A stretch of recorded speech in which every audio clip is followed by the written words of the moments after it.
এখনো চাঁদটা ডুবে নাই। ওই যে চাঁদ কুয়াশার মাঝখানে পশ্চিম আকাশে।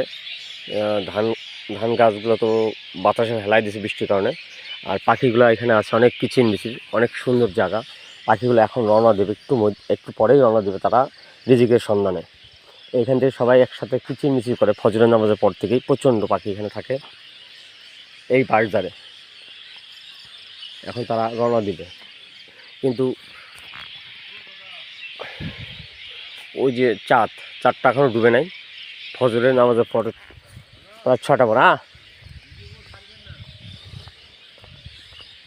হ্যাঁ, আমি সকালবেলা ঘুরতে পারিছি তো, গ্রামটা দেখি, এই ধান গাছ।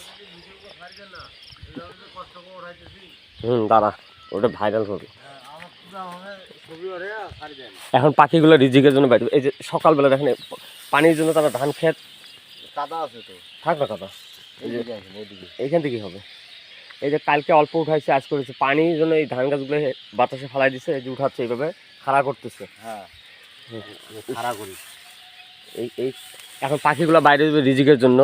তারা কিচিরমিচির করছে বাড়িতে প্রচণ্ড, আর ভোর থেকে কাজ শুরু করছে।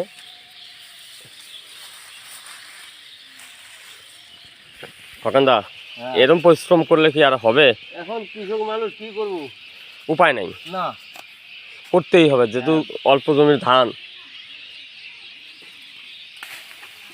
হ্যাঁ, অনেক পরিশ্রম লাগে, সময় লাগবে। হ্যাঁ হ্যাঁ